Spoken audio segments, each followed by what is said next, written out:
Pendurthi 96వ ward పాత పెందుర్తి ఊర్లో పురాతన రామాలయాన్ని పునర్నిర్మాణం చేపట్టి శ్రీ సీతారాముల విగ్రహ ప్రతిష్టను బుధవారం ఉదయం 10:05 సమయంలో అంగరంగ వైభవంగా గ్రామ పెద్దలు, గ్రామస్తులు, భక్తుల నడుమ ఆలయ కమిటీ సభ్యులు ఘనంగా ప్రతిష్ఠించారు.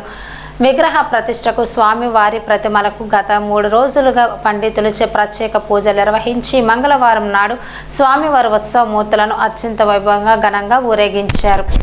పాత ఊర్లో 11 నెలల్లో పీలా గోవింద్ గారు శంకుస్థాపన చేసి ఆ శంకుస్థాపన బలమే 11 నెలల్లో రామాలయం పూర్తి చేసుకున్న అవకాశం పెందుర్తి గ్రామస్తులందరికీ కూడా కలిగిందంటే అది చాలా అదృష్టంగా భావిస్తున్నాం.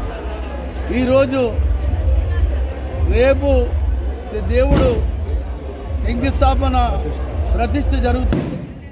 ఈ ప్రతిష్టలో ప్రతి ఒక్కరు కూడా పాల్గొవచ్చు.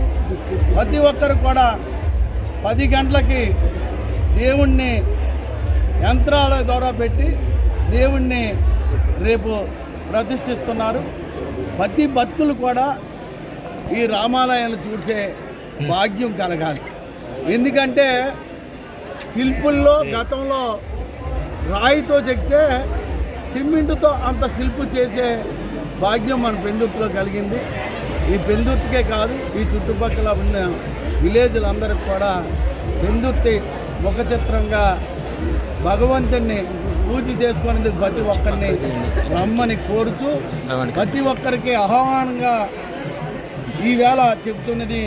రేపు ప్రతి ఒక్కరు కూడా 10 గంటలకి ప్రతి ఇంటి నుంచి వచ్చి ఆ భగవంతుని దర్శించుకోవాలని ప్రతి ఒక్కరిని కోరుచున్నాను.